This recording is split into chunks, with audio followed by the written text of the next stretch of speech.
the Baen Free Radio Hour.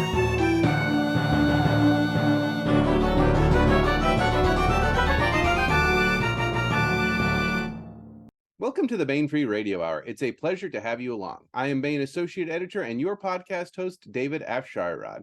Today, we bring you part one of a two-part interview with Charles E. Gannon about his new Caine Riordan novel, Endangered Species. The interview was conducted by Sean Patrick Hazlett. Let's take a listen. Welcome to Baen Free Radio Hour. I'm here with Dr. Charles E. Gannon. Dr. Gannon, Chuck, welcome. Thanks for having me, Sean. That's always a blast to see you. So we're going to talk about Endangered Species, which came out, as of this recording, about a month or so ago. Mm-hmm. Correct. All right. So can you give the audience a brief summary of where we left off with Caine Riordan? Mm-hmm. Well, in book 5, and it's been a very long a very long interval. It's book 5 came out in 2019. That was in the day when a book like that could actually still be a Nebula nominee. Our heroes are left essentially in around a planet where they, after a misshift, that misshift should have sprayed them out as undifferentiated subatomic particles in some deep space, but it didn't. They came out intact. Then they discover that they are near a star, and then when they realize there's a double shadow on the spaceship, they take a look and they discover that they are came out probably within about 10 or 15 planetary radiuses of a planet with oceans on it. And as one character, Pandora Viridin, says, thank God. And Riordan, who's by no means a dedicated atheist, but is probably is skeptic enough to feel that empiricism demands conscientious agnosticism, basically says, I don't know, I don't think this is an act of God. Because they've been finding the fifth book really is, it takes us from, the first two books are called the Contact and the Conflict arc, and that's exactly what goes on. In the first book, you have kind of skullduggery, first meeting, first contact with what's called the Accord. There are not that many races. There are 5 or 6, depending on how you count them, and they and in the process of that, Caine, as a sort of representative, as at first somewhat by chance, but afterwards he gets the job of being first contact because no one else has done it. They didn't exactly have courses in it, and they probably wouldn't have been very good, but he brought back results through atypical methods. It would not have been what other people guessed.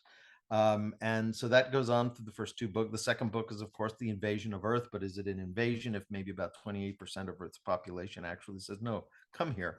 That makes things complicated. And so we have more than the next 3, which are Raising Caine, Caine's Mutiny, and then finally Mark of Caine, which was in 2019.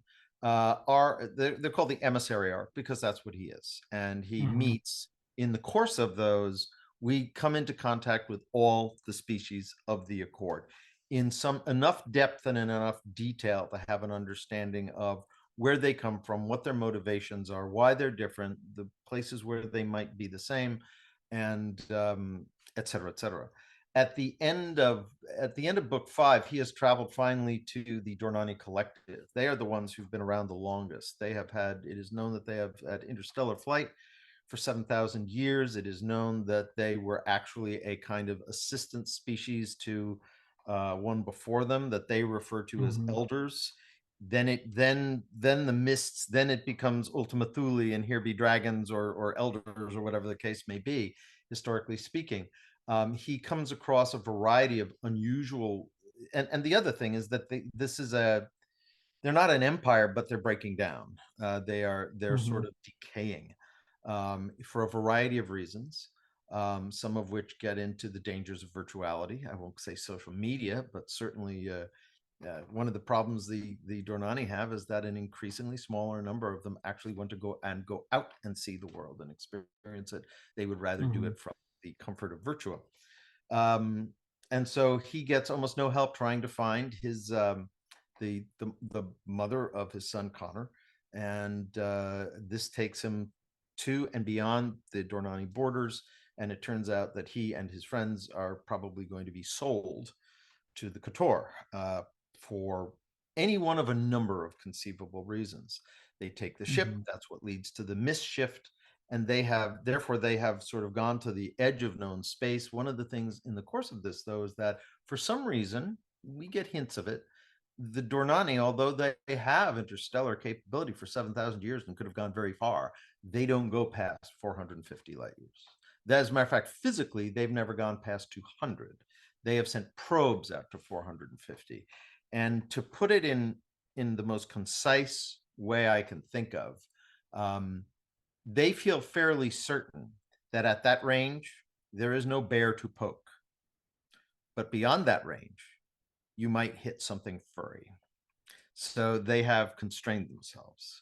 Whether that is wise, whether that is a millennia of compounded anxiety, no one knows.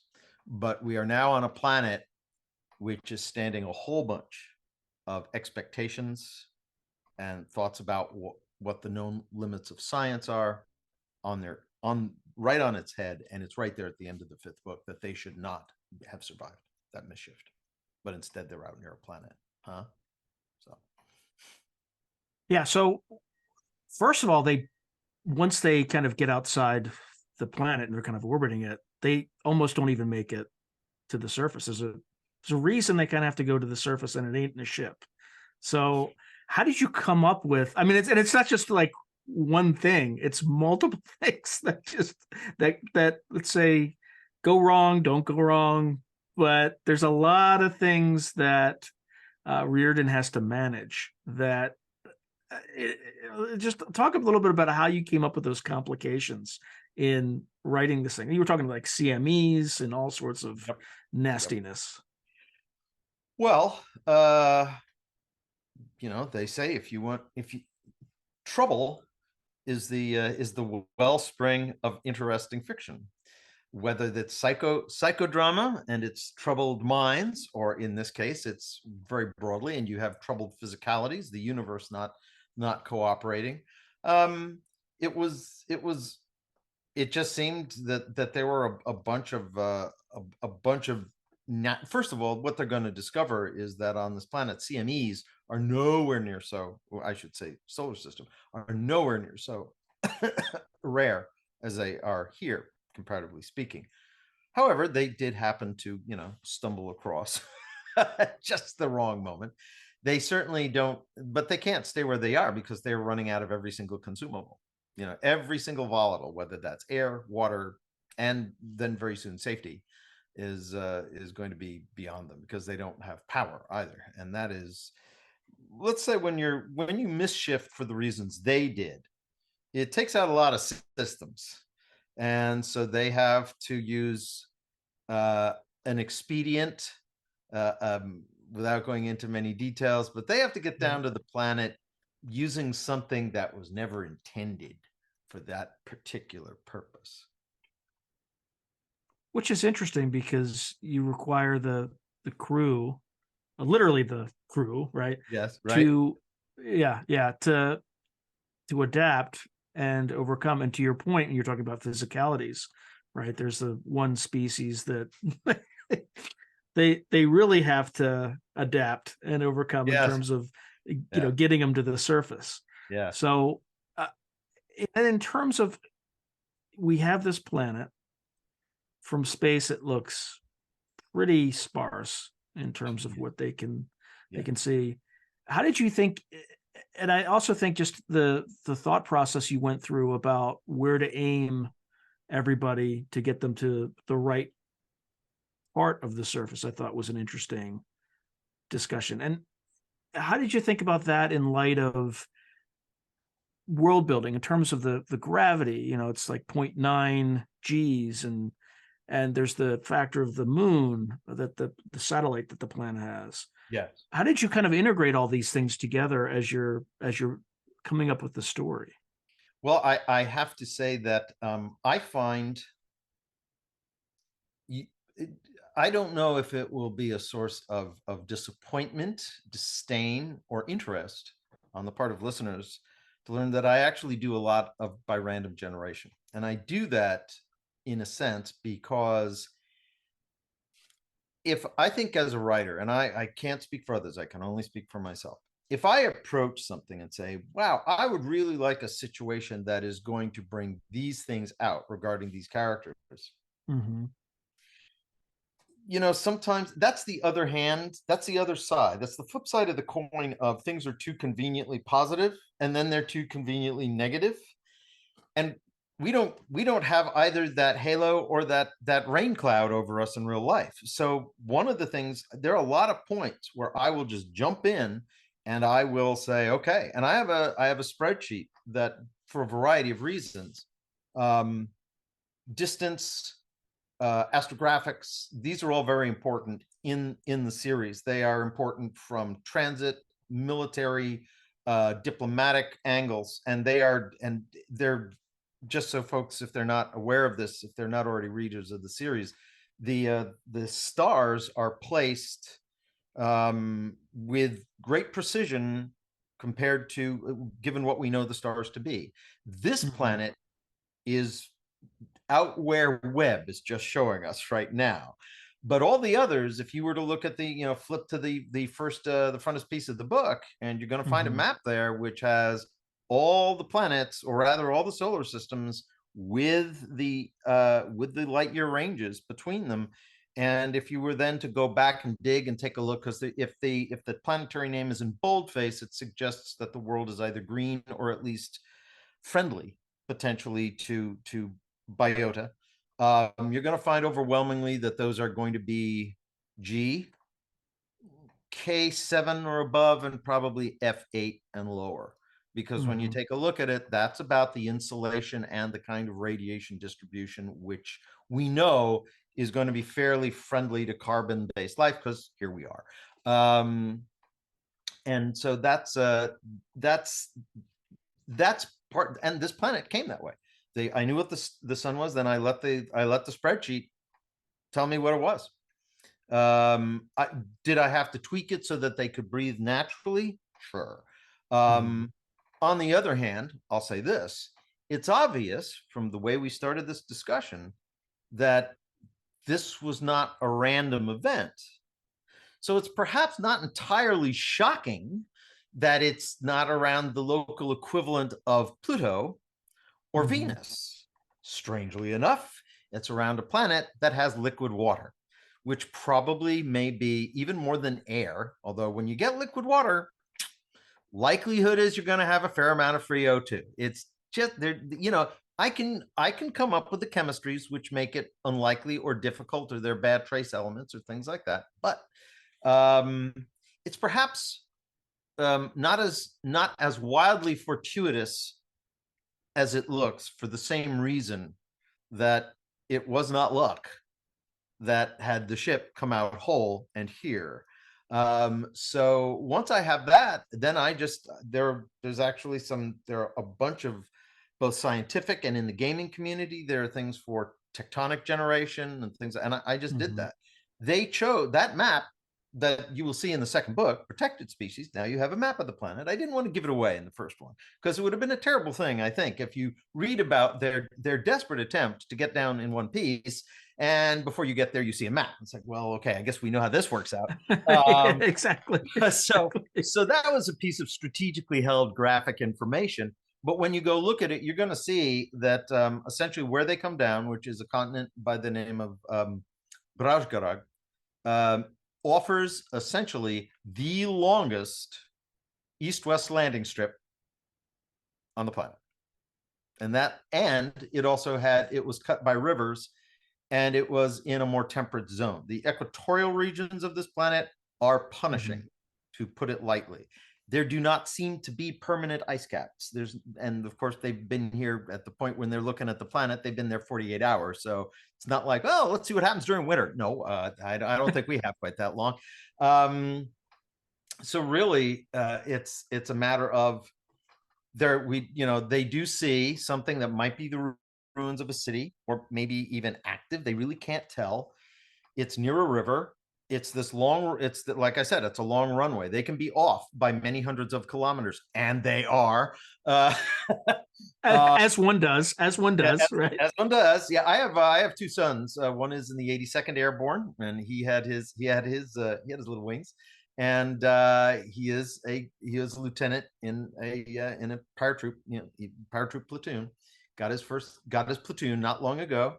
And my other son, who I called because he has you'll understand the importance of this. He has a Pathfinder. He's an E6 in the 1st of the 75th. He's a Ranger. They're both Ranger qualified, but one of them is actually a Ranger. Yeah. And so I called him for Pathfinder because Pathfinder is all about loading, and among other things. And if I'm not mistaken, no, Loadmaster is that separate? So Pathfinders, they're the people who go in early and mark the. So I'm thinking right. So he has both of those, and a few others like MLOC and it's a Jump Master. It's a very long list for a guy who's barely 24. Lots of running though. Lots of running. Yeah. Oh, yes. So the bottom line is that load, as you know from having read this, I had some expert help on what happens when the anticipated torque and rotational rates of things change because of unpredictable changes in equipment. And that's so I had a lot of fun with that. So there's a lot. Yeah, it's on the one hand, I let random generation give me a lot of the environment, give me a lot of the circumstances. Then I just sort of say, what would an intelligent group of people? Caine is not the military. He's by no means a military professional. Absolutely not. He's had to. His experience, and it was quite intentional on my part, is a little bit like the World War II experience. It's like, sorry, I know you had other plans, but everyone's off the bleachers now. That was my father. That was both of my uncles. He feels very like OSS, like Office of Strategic Services in a way. Well, probably because of the way he problem solves. I mean, he was a defense analyst, right? But he was that kind of defense analyst who says, well, I've advised in a fair amount inside the Beltway. And my attitude is, if there isn't an E6 or an E7 in the room, then we're really just blowing smoke. Because those are the people who know what the machinery is going to do, how the people are actually going to behave. They are not the only source of things because they see through their zone and they don't have the full picture either. But for them not to be there would be and it frequently is the case that they're not there, is a great misstep, I think, when it comes to these sort of considering these things. And for folks who aren't at home, who aren't familiar with these things I'm tossing out, E6 and E7 are not the most senior tier of sergeant, but they are the most senior tier that you are likely to encounter at company or platoon level. They are fairly, they're not as thinly sprinkled as they used to be, which in part is kind of Heinlein's prediction coming true, that the cap troopers of Starship Troopers, as he said, they would have been a journeyman in any other trade. And what do you get? You get a lot more specialists, you get a lot more warrant officers, you get a lot more senior NCOs. You can track that on from the 1930s through to today. But so I let the circumstances dictate it. He does look at this. He's coming at it from a kind of I guess you could say a little bit OSS. Certainly Iris is a little bit, the who recruit him is OSS in mind, but it was never something he wanted to do, which is kind of like a lot of OSS too. A lot of OSS recruited people who were just never thought they'd be doing that. They spoke the right language. They traveled to the right, they knew how to read a map. Strange, the qualifications that led to OSS. Sometimes very healthy, I think, because a lot of times these days, I think people aim themselves at a career, which means you get a certain type of personality with greater frequency than might be optimal. OSS was drawn from all over the place. Sometimes that was good, sometimes it was bad. But so I think that's an interesting distinction that you make. OSS is definitely much more in line with what he does than what we would normally think of now as intelligence services or intelligence. Yeah. I mean, with special forces now and even CIA, it's actually been very segmented at this point. We have your analysts on the CIA side, and then you have your kind of operatives, paramilitary, which again, that doesn't really fit Caine Riordan, right? He's not like a paramilitary type. He's kind of a mixture of both. And back in the day, they were taking, again, this is too much information, but my wife's grandmother was OSS, and she was like a PhD, and I can't even remember what, but they sent her to Argentina. Like there's like weird during World War II. So like lots of weird connections, but it was brand new. It was, I think, modeled on the British model. But anyway, yes, it was very much on the British model. Absolutely. So anyhow, that's how they without saying how they got down. That's what they're confronting. Those are the reasons they make the choices they do, and they are scattered to hell and gun. All right, now, and here we are. Don't have much. Not 8% of the way into the book. Yeah.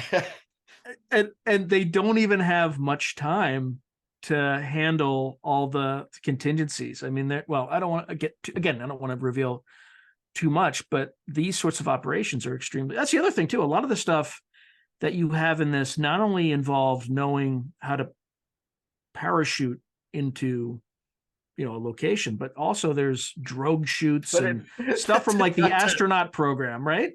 Yeah. Well, fortunately, you have a lot of people here who have experience with that. I mean, they are now at a point where the idea of, I think they call it LOLO, or LOHA. I think they call it LOHA, which is low orbit, low orbit, high opening. is what they were shooting. Yeah, LOHO is what you have in the book. LOHO, yeah. So you've got people this is, that's not something we do unless you're a German guy jumping out of a Red Bull capsule, but by this point it is something that is done. So and you've got two people there who've definitely done it, and others who've been close to it, and they actually had to do something not entirely unlike that before in the third book. So you've got other people who've actually sort of been seasoned into this a little bit. But it is I think the thing about it that also makes it so difficult is it truly is, as I think you're suggesting, Sean, a come as you are party, and they don't have a lot. They don't have much beyond their birthday suit, in to put it one way. Okay, so I want to jump to something else, because I definitely want to ask you this question. You mentioned earlier in this interview about Caine Riordan having a very strong reputation, strong ability for first contact situations.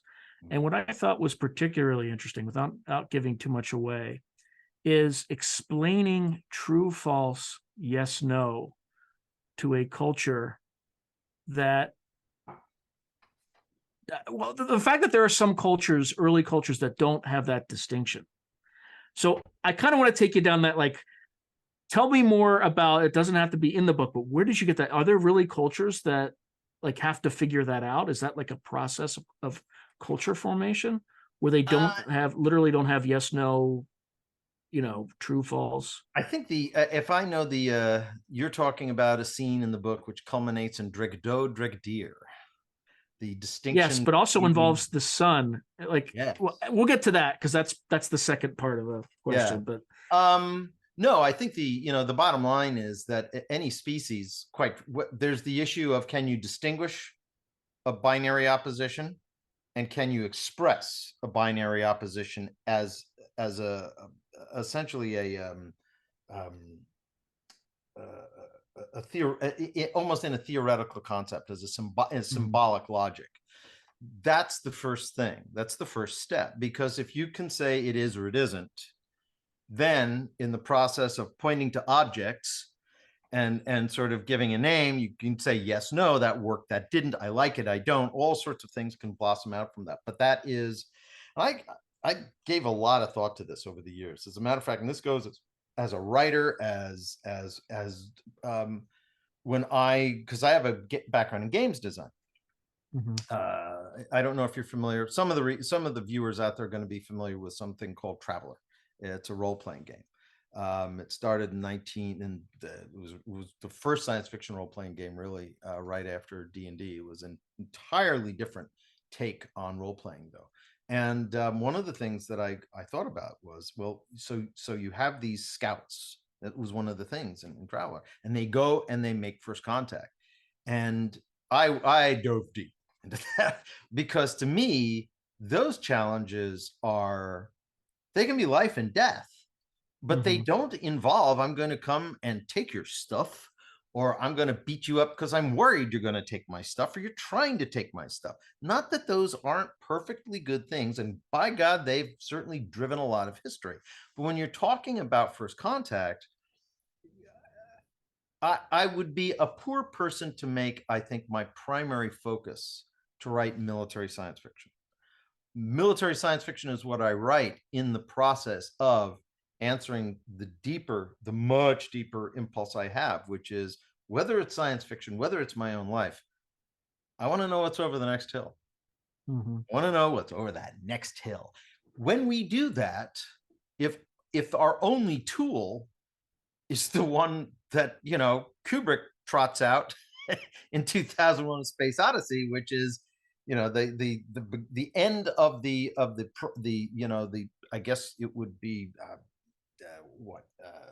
Neolithic, Paleolithic probably, era, is the first weapon to the last weapon. The club that kills an ape, throws it up in the air, smash, cut to orbital nuclear weapon. If that's the only tool you're going over the next hill with, your impulse is not to see what's over the next hill, it's to grab what's over the next hill. I want to see. And so I was very interested in what that involves. And then you start boiling it down, and the first thing you need is, how does a species, particularly intelligent, discriminate between the idea it will move towards this food source, it will not move toward that food source. This is an aversive environment, this is a promising environment. If a species, and now we're talking about single cell organisms, if they can't do that, they won't reproduce. When you then get to higher levels of sophistication, the ability to signal that becomes increasingly more important, because you're not operating in a petri dish anymore. Euglena don't make a lot of decisions, they just sort of boogie along. But by the time you're at, my God, even a fish, right? And they're pretty basic on the entire chordata, element of the evolutionary tree. By the time you're us or wolves or dolphins, it's all decisions. So for me, the real interesting thing is, how do you manage to communicate? How do you build a glossary? How do you determine whether somebody finds something aversive or not? All of those things. You need to be able to say yes, no, present or not. And there's a scene in this book where that is very much worked out, and could go tragically wrong at a number of points.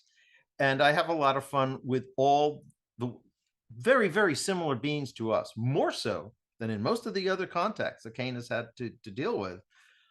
But it's still possible to get things very wrong. Very, very wrong. And they come kind of close.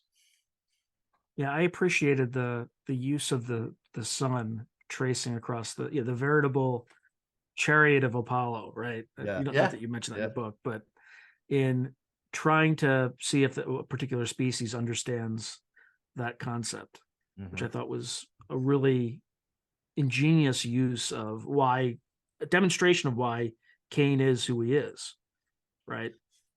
Well, that is his, his claim to fame is he is not a polymath in the mechanical sense of, let's say, a Da Vinci, But Caine is that individual who in the first book, somebody's saying he's a polymath. Says, what do you mean? He says, well, if you see this, you see a hammer, but he sees a pendulum bob.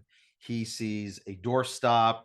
He tends not to think in pre-codified terms. That's an object. It has properties. What could I use it for? And that's generally, that sort of is the paradigm. And the term I have for it is paradigmatic thinking. Not thinking in terms of this is for that, that is for that. Well, yeah, that's why they were designed that way. But tell me you haven't used something in your house that it wasn't designed for that purpose, but people will look at you very oddly when you do, sorry about that. Don't know what's going on. They will look at you very oddly when you use something that is not in a way for which it was not intended. And he finds absolutely he has no reservations about doing that whatsoever. So that's sort of his strong suit. That, and he tends to make mistakes once.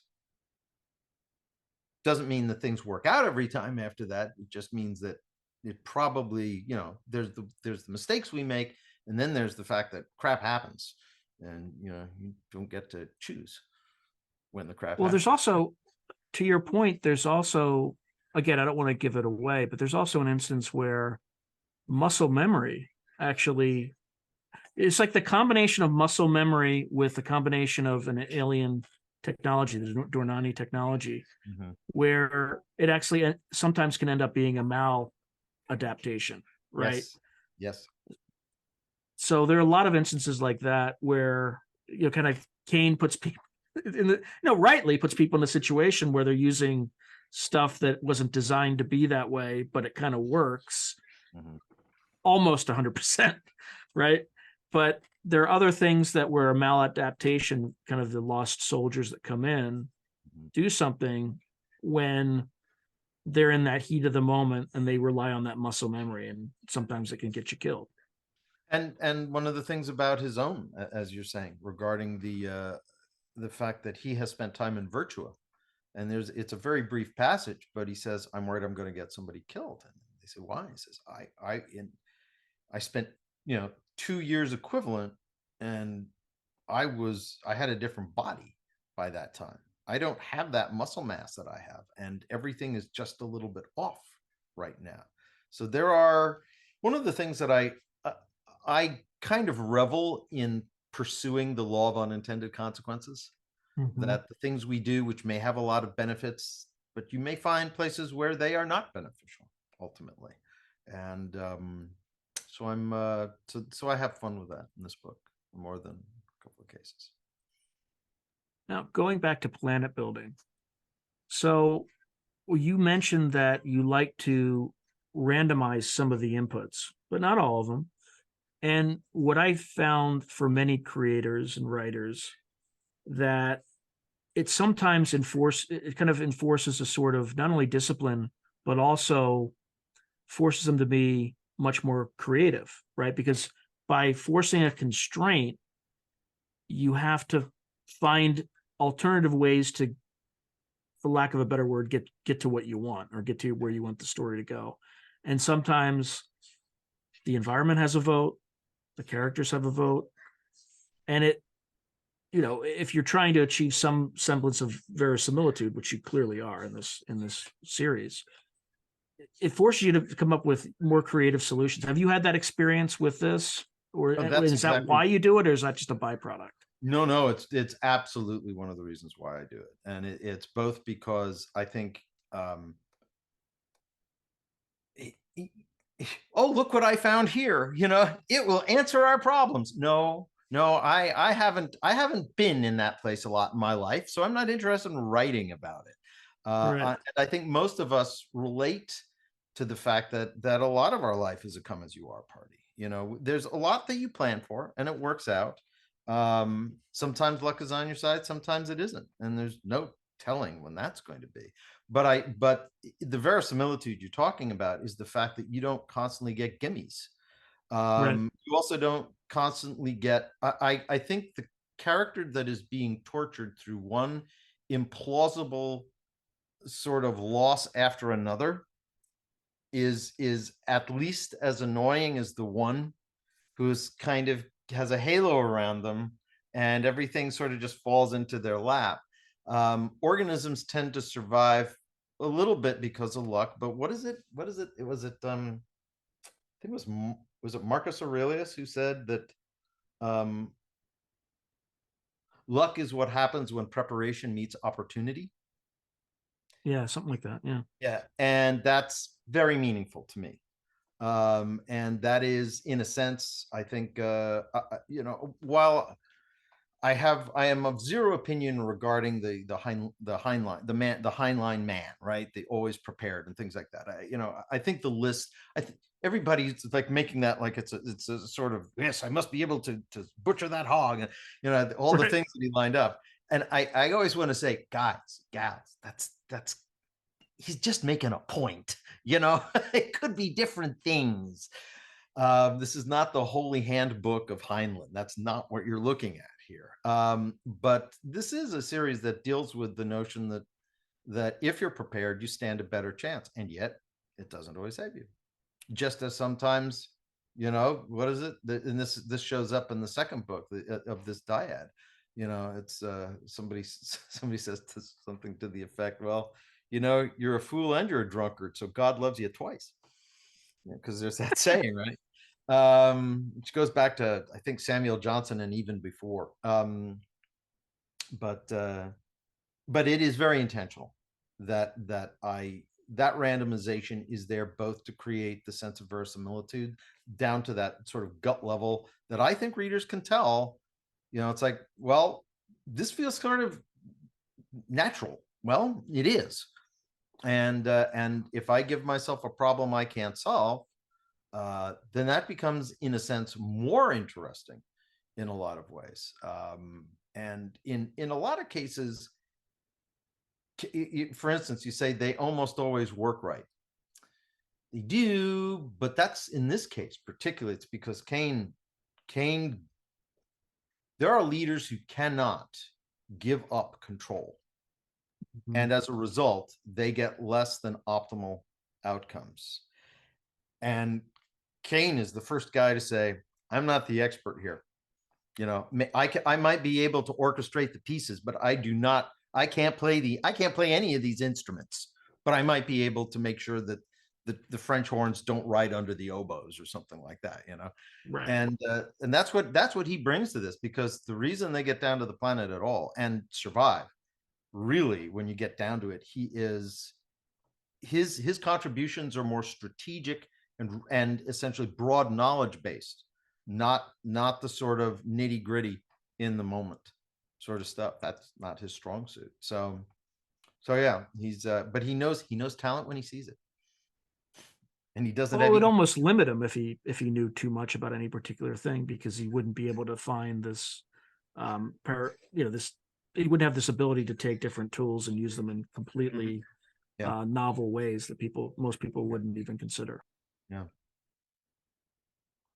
Now, in terms of going back to world building again, you get to this world, it is extremely like searing and sparse, and you have a civilization with lots of, not civilization, but a world with lots of lichen.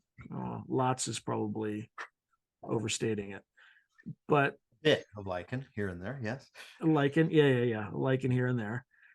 But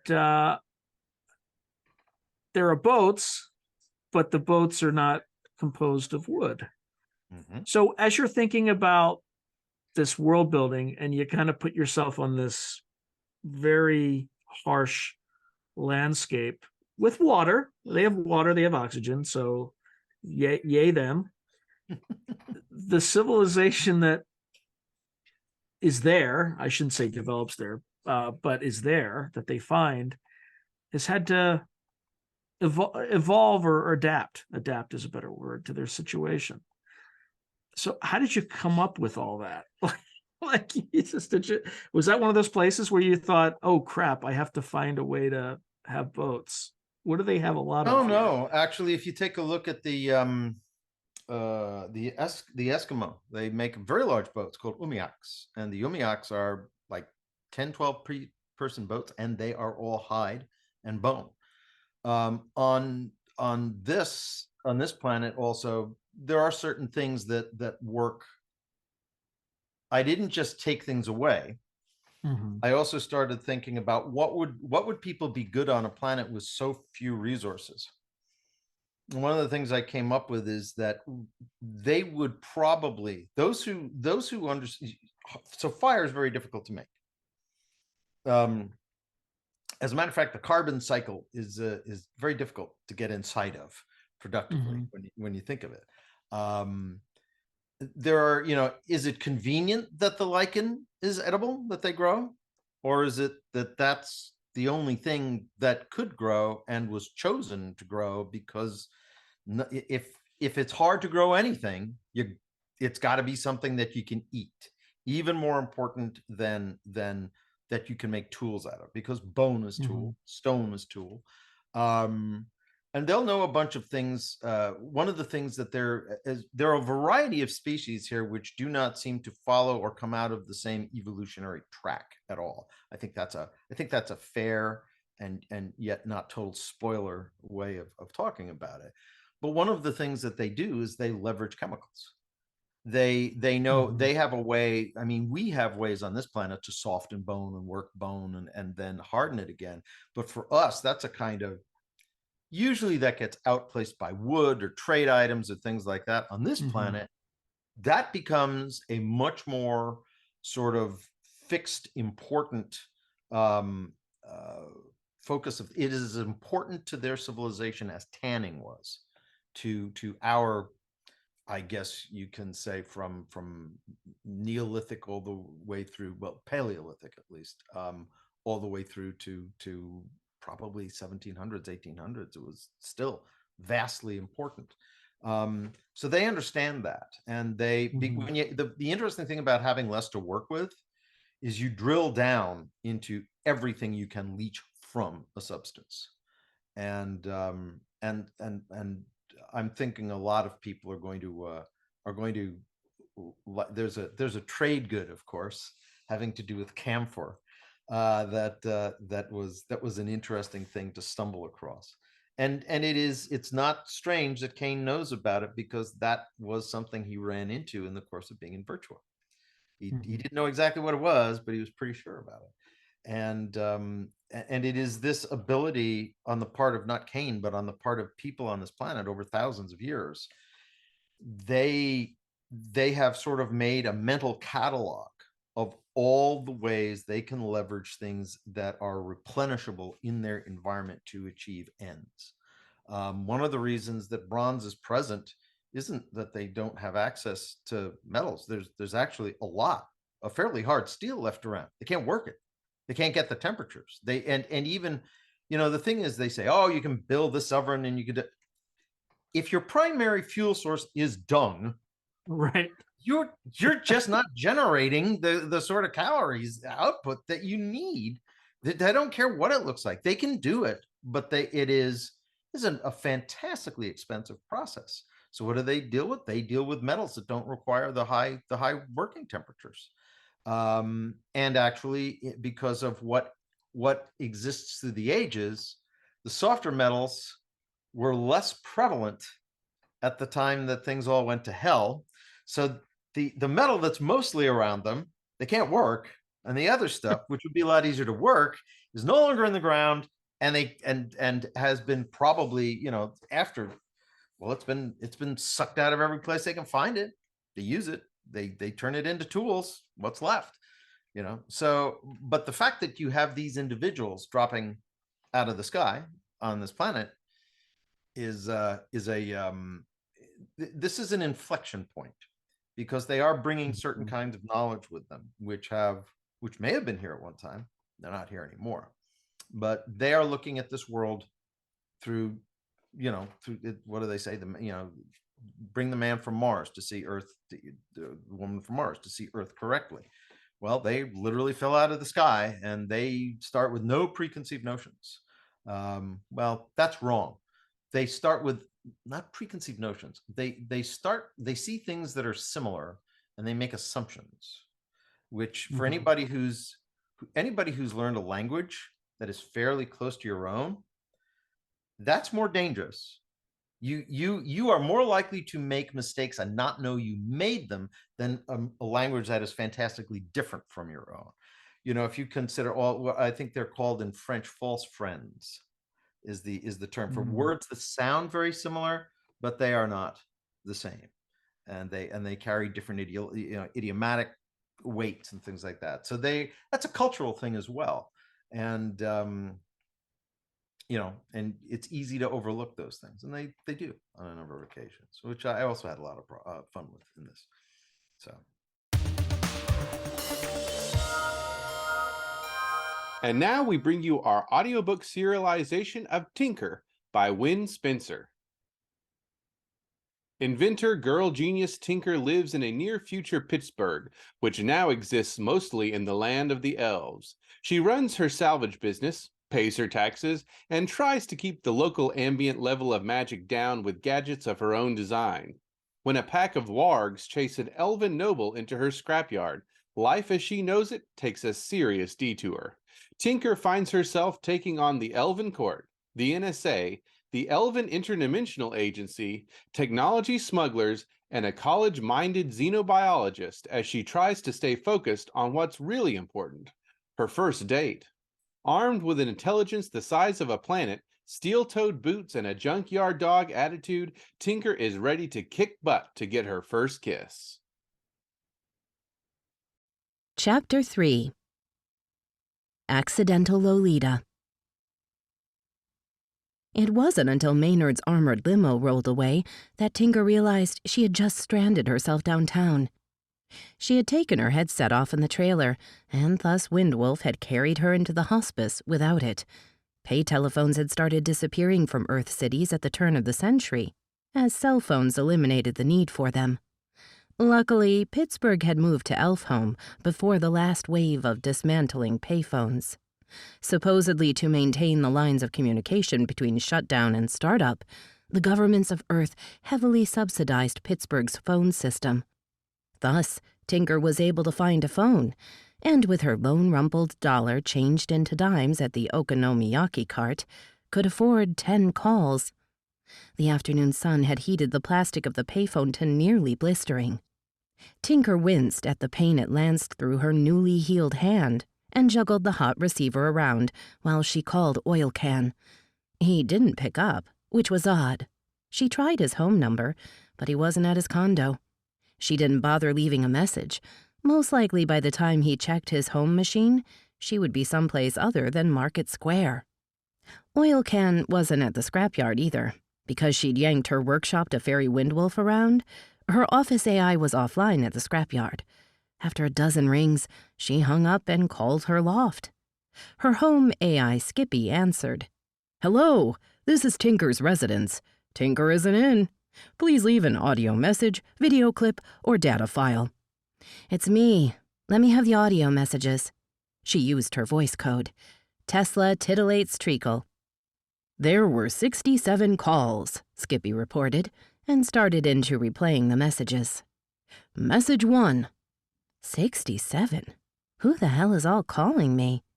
Tinker frowned as Nathan's voice came on. "I was wondering what happened after I left," Nathan said. "Call me. I'm worried about you." Skippy time-stamped the message from the morning of shutdown and gave the number. She recognized it as the payphone at the McKee's Rocks gas station. Nathan might have stopped there after checking the scrapyard. She made a mental note to call him. "Message 2, Skippy cued into the next call, which was from Oil Can. "Hey, I got gas for the shop, tracked down a load of fresh batteries, and even managed to snag you a new clutch system for your bike. I swung past again to pick you up, but you had gone already. I'm heading out to buy food now. I don't know about you, but all I have in my cupboard is instant oatmeal and brown sugar. I'll see you tonight at Lane's." Lane's? Skippy time-stamped the call at 2 hours earlier, meaning Oil Can must have been on Maynard's heels in his attempt to pick her up at the hospice. The phone number was a South Hills number, so Oil Can must have gone straight out to the food warehouses. "There are no more audio messages," Skippy reported. "Wait, what about the other 65 calls?" "No other messages were left." The phone company's automated system hijacked the connection and demanded more money. Tinker fed 2 of her dimes into the coin slot. Satisfied, the phone company's AI released the line.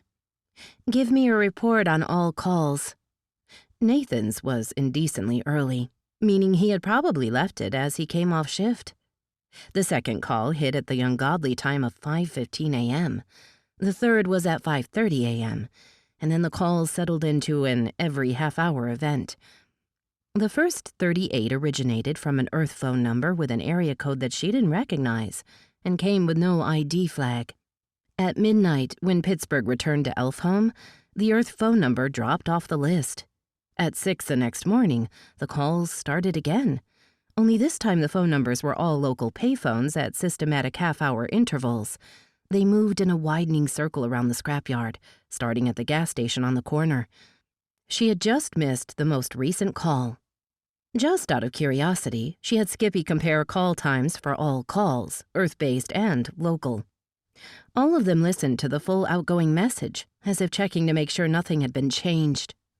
The phone company's automated system hijacked the line again, demanding more money if she was going to stay on. She hung up instead, not sure what to make of the mysterious phone calls. Obviously someone, apparently from Earth, was looking for her. But who?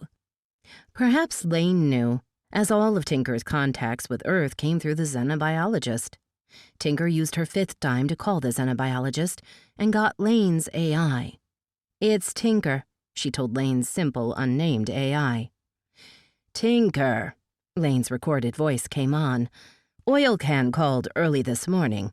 He said there's nothing to eat out at your place. We're doing the traditional summer startup cookout here at the observatory. I'm probably outside, so just come on up. You can spend the night if you want." Tinker's mouth drooled at the thought. Huge and crowded as Earth was, the scientific community of Earth remained small enough that the incoming scientists knew to bring food for a social gathering, each trying to outdo the rest. Since Pittsburgh pulled in people from all across Earth, the cookout was held the day after startup, so those coming in at the last minute wouldn't miss out on the festivities. Getting to the observatory, however, might be tricky. Maybe she should have taken Maynard up on the offer of a ride. While South Hills still had a light rail public transportation system, only taxis went to Observatory Hill. She now had only 5 dimes to her name. She considered her dimes, then dropped one into the coin slot and called Nathan. He picked up on the first ring. "Chernowski." "It's Tinker." "Tink? What happened after I left? Where have you been? Are you okay? Where are you?" She paused, not sure which question to answer first. The last 2 days' events seemed impossible to explain. "I'm fine. I'm downtown. Market Square? I'm kind of stuck. I need a ride out to the observatory. I'm going to crash with Lane tonight." "I'll be right there." Which was what she had hoped he would say. That was another installment in Win Spencer's Tinker, and that's it for the podcast. Thanks as always to Audible.com and podcast theme composer Ruth Judkowitz. Praise, thanks, and gratitude to Charles E. Gannon and Sean Patrick Hazlett, and be sure to tune in next week to hear part 2 of the interview. And good night, Tony Daniel, wherever you are. This is David F. Shirod coming to you from a soundproof bunker somewhere deep in the heart of Texas. Join us here next week at the hammering heart of science fiction and fantasy, and keep reaching for the stars.